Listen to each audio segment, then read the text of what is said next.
ओम नमो भगवते वासुदेवाय। भागवत पुराण पंचम स्कंद 26वां अध्याय। नरकों की विभिन्न गतियों का वर्णन। राजा परीक्षित ने पूछा, महर्षि, लोगों को जो ये ऊंची नीची गतियां प्राप्त होती हैं, उनमें इतनी विभिन्नता क्यों है?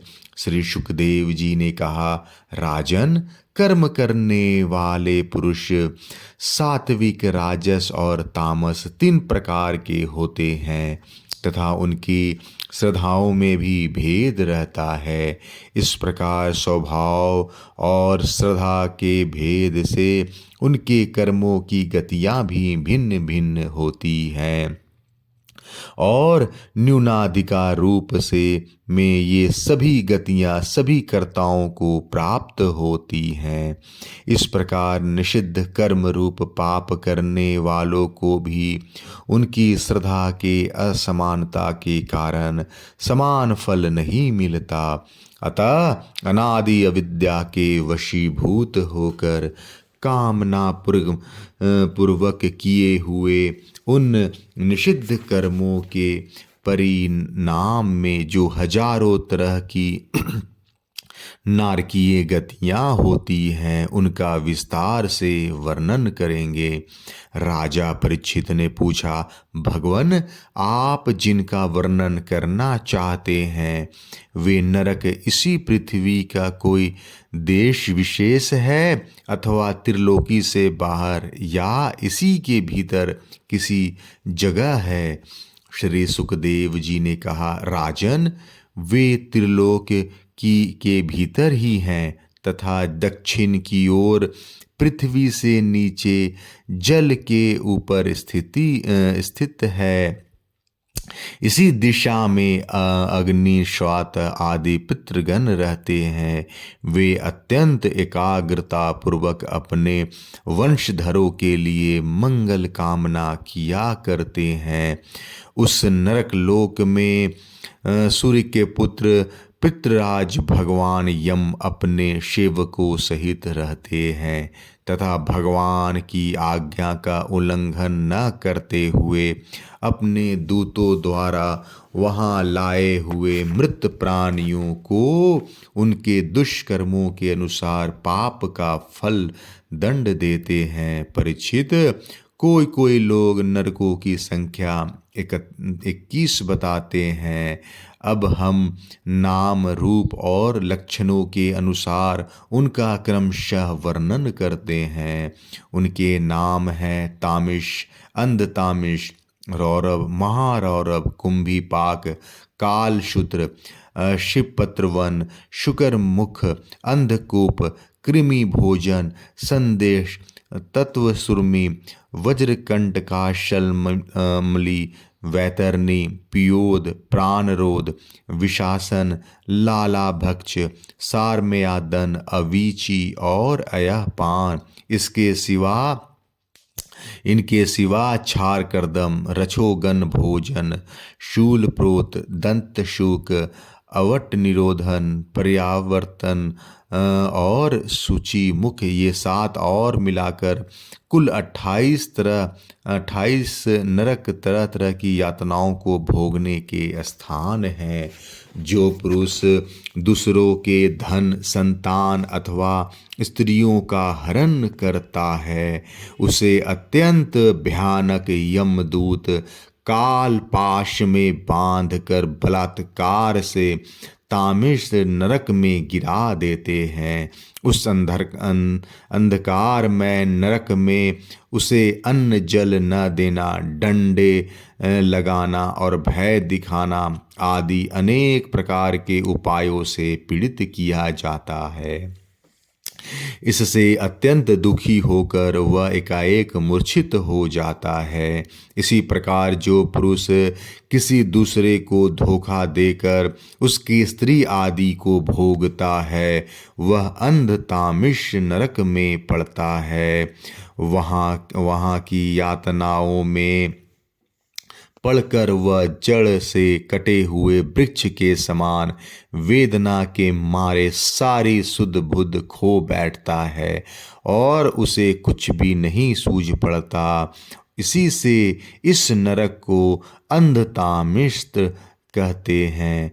जो पुरुष इस लोक में यह शरीर ही मैं हूँ और ये स्त्री धनादि मेरे हैं, ऐसे बुद्धि से दूसरे प्राणियों से द्रोह करके निरंतर अपने कुटुंब के ही पालन पोषण में लगा रहता है, वह अपना शरीर छोड़ने पर अपने पाप के कारण स्वयं ही रौरव नरक में गिरता है। इस लोक में उसने जिन जीवों को जिस प्रकार कष्ट पहुंचाया होता है, प्रलोक में यम यातना का समय आने पर वह जीव रूरू होकर उसे उसी प्रकार कष्ट पहुंचाते हैं। इसलिए इस नरक का नाम रौरव है। रुरु सर्प से भी अधिक क्रूर स्वभाव वाले एक जीव का नाम है। ऐसे ही महारौरव नरक हैं। इसमें वह व्यक्ति जाता है और जो और किसी की परवाह न कर केवल अपने ही शरीर का पालन पोषण करता है। वहाँ कच्चा मांस खाने वाले रुरु इसे मांस के लोभ से काटते हैं। जो क्रूर मनुष्य इस लोक में अपना पेट पालने के लिए जीवित पशु या पक्षियों को रांधता है, उस हृदयहीन राक्षसों से भी गए बीते पुरुष को यमदूत कुंभी पाक नरक में ले जाकर खौलते हुए तेल में रांधते हैं। जो मनुष्य इस लोक में माता पिता ब्राह्मण और वेद से विरोध करता है, उसे यमदूत काल शूत्र नरक में ले जाते हैं। इसका घेरा 10,000 योजन है। इसकी भूमि तांबे की है। इसमें जो तपा हुआ मैदान है वह ऊपर से सूर्य और नीचे से अग्नि के दाह से जलता रहता है। वहाँ पहुँचाया हुआ पापी जीव भूख प्यास से व्याकुल हो जाता है और उसका शरीर बाहर भीतर से जलने लगता है। उसकी बेचैनी यहाँ तक बढ़ती है कि वह कभी बैठता है, कभी लेटता है, कभी छटपटाने लगता है, कभी खड़ा होता है और कभी इधर उधर दौड़ने लगता है। इस प्रकार उस नर पशु के शरीर में जितने रोम होते हैं उतने ही 1000 वर्ष तक उसकी यह दुर्गति होती रहती है। जो पुरुष किसी प्रकार की आपत्ति न आने पर भी अपने वैदिक मार्ग को छोड़कर अन्य पाखंड पूर्ण धर्मों का आश्रय लेता है, उसे यमदूत 80 पत्र वन नरक में ले जाकर कोड़ों से पीटते हैं। जब मार से बचने के लिए वह इधर उधर दौड़ने लगता है, तब उसके सारे अंग तालवन के तलवार के समान पैने पत्तों से, जिनमें दोनों ओर धारें होती हैं, टुक टुक होने लगता है। तब वह अत्यंत वेदना से हाय मैं मरा इस प्रकार चिल्लाता हुआ पद पद पर मूर्छित होकर गिरने लगता है। अपने धर्म को छोड़कर पाखंड मार्ग में चलने से उसे इस प्रकार अपने कुकर्म का फल भोगना पड़ता है। इस लोक में जो पुरुष राजा था, राज कर्मचारी होकर किसी निरपराध मनुष्य को दंड देता है अथवा ब्राह्मण को शरीर दंड देता है, वह महापापी मरकर शुकर मुख नरक में गिरता है। वहाँ जब महाबली यमदूत उसके अंगों को कुचलते हैं, तब वह कोल्हू में पेरे जाते हुए गन्नों के समान पीड़ित होकर जिस प्रकार इस लोक में उसके द्वारा सताए हुए निरपराध प्राणी रोते चिल्लाते थे, उसी प्रकार कभी आर्त स्वर से चिल्लाता और कभी मूर्छित हो जाता है। जो पुरुष इस लोक में खटमल आदि जीवों की हिंसा करता है, वह उनके द्रोह करने के कारण कूप नरक में गिरता है, क्योंकि स्वयं भगवान ने ही रक्तपान आदि उनकी वृत्ति बना दी है और उन्हें इसके कारण दूसरों को कष्ट पहुँचने की ज्ञान भी नहीं है।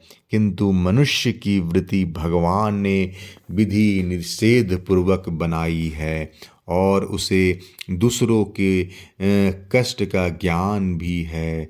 वहाँ वे पशु, मृग, पक्षी, सांप आदि रेंगने वाले जंतु, मच्छर, जू, खटमल और मक्खी आदि जीव जिनसे उसने द्रोह किया था, उसे सब ओर से काटते हैं।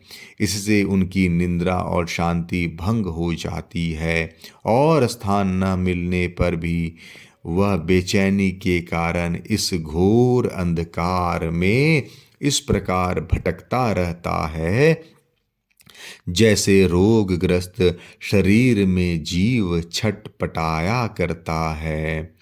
जो मनुष्य इस लोक में बिना पंच महायज्ञ किए तथा जो कुछ मिले उसे बिना किसी दूसरे को दिए स्वयं ही खा लेता है, उसे कौवे के समान कहा गया है। वह परलोक में कृमि भोजन नामक निकृष्ट नरक में गिरता है। वहाँ 1,00,000 योजन लंबा चौड़ा एक कीड़ों का कुंड है, उसी में उसे भी कीड़ा बनाकर रहना पड़ता है और जब तक अपने पापों का प्रायश्चित न करने वाले उस पापी के बिना दिए और बिना हवन किए खाने के दोष का अच्छी तरह शोधन नहीं हो जाता, तब तक वह उसी में पड़ा पड़ा कष्ट भोगता रहता है।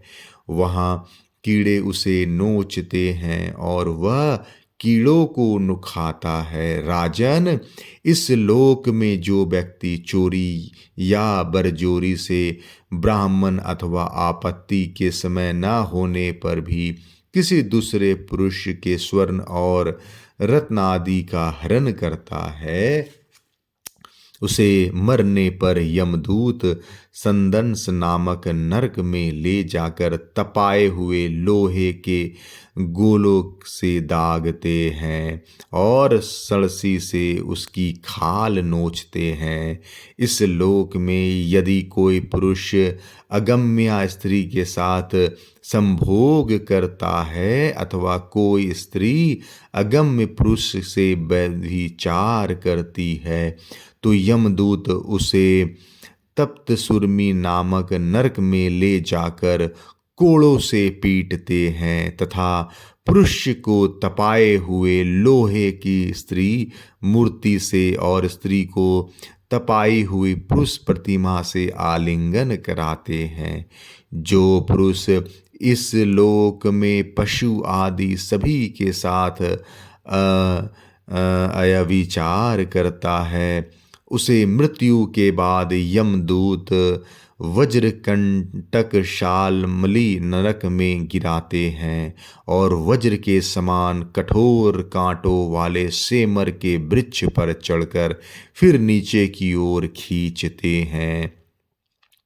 जो राजा या राजपुरुष इस लोक में श्रेष्ठ कुल में जन्म पाकर भी धर्म की मर्यादा का उच्छेदन करते हैं, वे उस मर्यादा अतिक्रमण के कारण मरने पर वैतरणी नदी में पटके जाते हैं। यह नदी नरकों के खाई के समान है।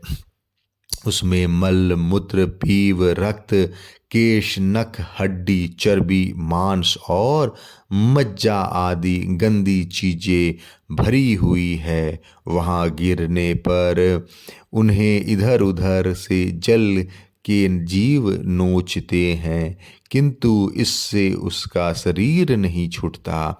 पाप के कारण प्राण उसे वहन किए रहते हैं और वे उस दुर्गति को अपनी करनी का फल समझकर मन ही मन संतप्त होते रहते हैं। जो लोग शौच और आचार के नियमों का परित्याग करके कर अथवा तथा लज्जाओं को तिलांजलि देकर इस लोक में शूद्रों के साथ संबंध गांठ कर पशुओं के समान आचरण करते हैं, वे भी मरने के बाद पीव विष्ठा मूत्र कफ और मल से भरे हुए पियोद नामक समुद्र में गिरकर उन अत्यंत घृणित वस्तुओं को ही खाते हैं।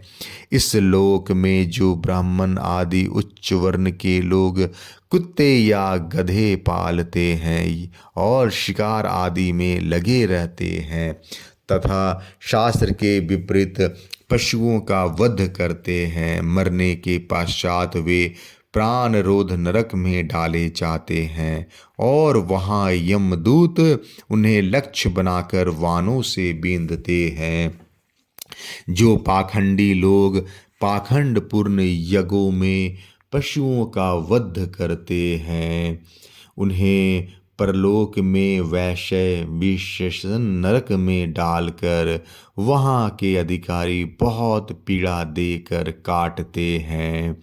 जो द्विज कामतुर होकर अपनी स्वर्णा भार्या को वीरपान कराता है, उस पापी को मरने के बाद यमदूत वीर की नदी लाला भक्ष नामक नरक में डालकर वीर पिलाते हैं।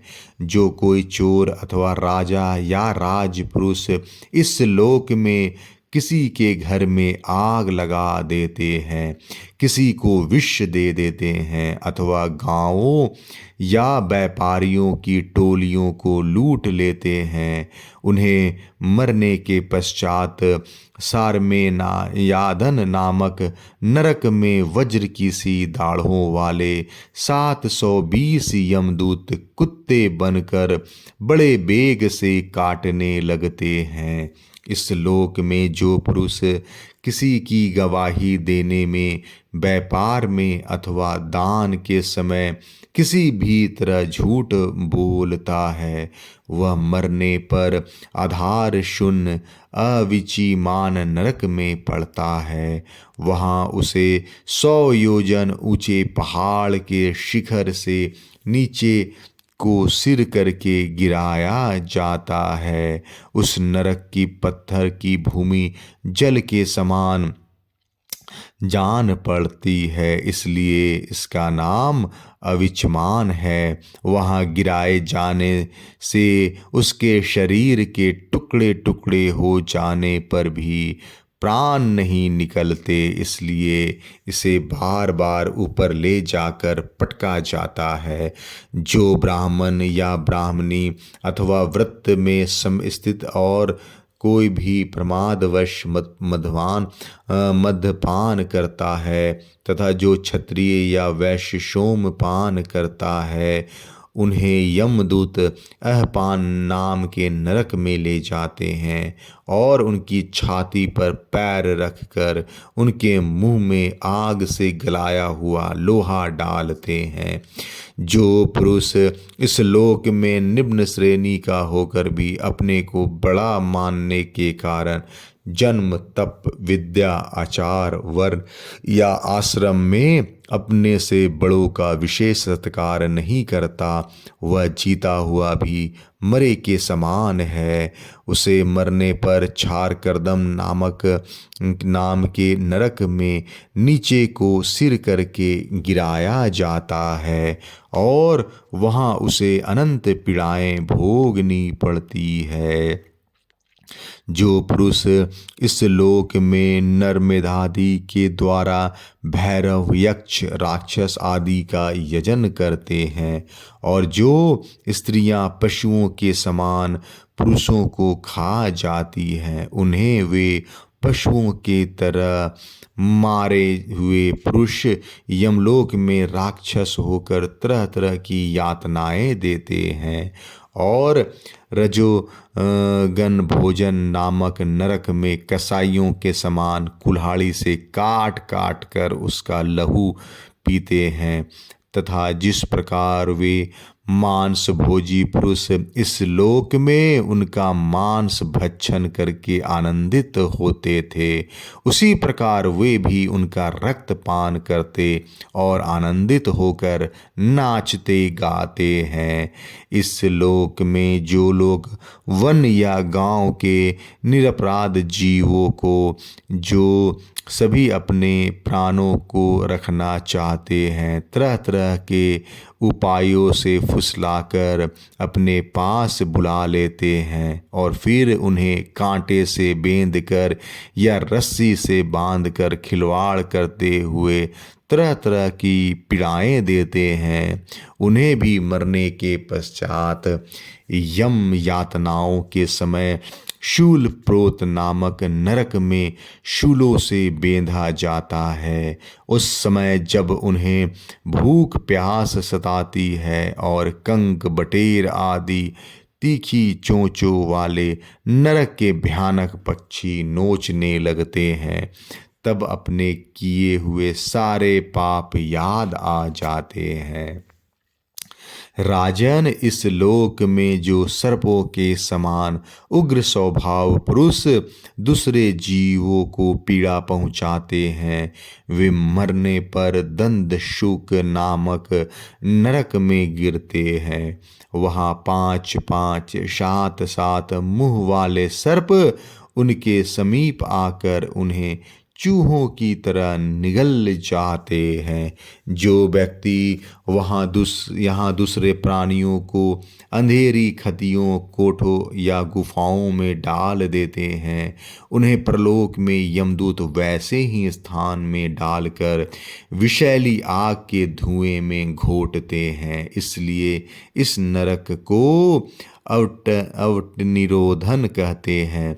जो पुरुष अपने घर आए अतिथि अव्यागतों की ओर बार बार क्रोध में भरकर ऐसी कुटिल दृष्टि से देखता है मानो उन्हें भस्म कर देगा, वह जब नरक में जाता है तब उस पाप दृष्टि के नेत्रों को गिद्ध, कंक, काक और बटेर आदि वज्र सी कठोर चोंच वाले पक्षी बलात्कार से निकाल लेते हैं।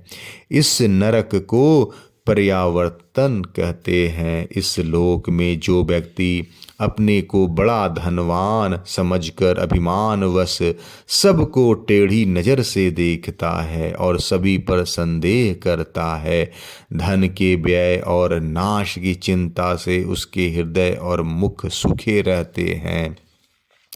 अतः तनिक भी चैन न मानकर जो यक्ष के समान धन की रक्षा में ही लगा रहता है तथा पैसा पैदा करने, बढ़ाने और बचाने में जो तरह तरह के पाप करता रहता है, वह नराधम मरने पर शुचि मुख नरक में गिरता है। वहाँ उस अर्थ पिशाच पापात्मा के सारे अंगों को यमराज के दूत दर्जियों के समान सुई धागे से सीते हैं। राजन, यमलोक में इसी प्रकार के सैकड़ों हजारों नरक हैं। उनमें जिनका यहाँ उल्लेख हुआ है और जिनके विषय में कुछ नहीं कहा गया है, उन सभी के सब अधर्म परायण जीव अपने कर्मों के अनुसार बारी बारी से जाते हैं। इसी प्रकार धर्मात्मा पुरुष स्वर्ग आदि में जाते हैं। इसी प्रकार नरक और स्वर्ग के भोग से जब इनके अधिकांश पाप और पुण्य छिन्न हो जाते हैं, तब बाकी बचे हुए पुण्य पाप रूप कर्मों को लेकर ये फिर इसी लोक में जन्म लेने के लिए लौट आते हैं। इन धर्म और अधर्म दोनों से विलक्षण जो निवृत्ति मार्ग है, उसका तो पहले द्वितीय स्कंद में ही वर्णन हो चुका है। पुराणों में जिसका 14 भुवन के रूप में वर्णन किया गया है वह ब्रह्मांड कोश इतना ही है। यह साक्षात परम पुरुष श्री नारायण की अपनी माया के गुणों से युक्त अत्यंत स्थूल स्वरूप है। इसका वर्णन मैंने तुम्हें सुना दिया है। परमात्मा भगवान का उपनिषदों में वर्णित निर्गुण स्वरूप यद्यपि मन बुद्धि को पहुँच के बाहर हैं, तो भी जो पुरुष इस स्थूल रूप का वर्णन आदर पूर्वक पढ़ता सुनता या सुनाता है, उसकी बुद्धि श्रद्धा और भक्ति के कारण शुद्ध हो जाता है और वह उस सूक्ष्म रूप का भी अनुभव कर सकता है। यति को चाहिए कि भगवान के स्थूल और सूक्ष्म दोनों प्रकार के रूपों का श्रवण करके पहले स्थूल रूप में चित्त को स्थिर करे, फिर धीरे धीरे वहाँ से हटाकर उसे सूक्ष्म में लगा दे। परीक्षित, मैंने तुमसे पृथ्वी, उसके अंतर्गत द्वीप, वर्ष, नदी, पर्वत, आकाश, समुद्र, पाताल, दिशा, नरक, ज्योतिगण और लोकों की स्थिति का वर्णन किया है। यही भगवान का अति अद्भुत स्थूल रूप है जो समस्त जीव समुदाय का आश्रय है। 26वां अध्याय समाप्त। पंचम स्कंध समाप्त। हरि ओम तत्सत। जय श्री कृष्णा।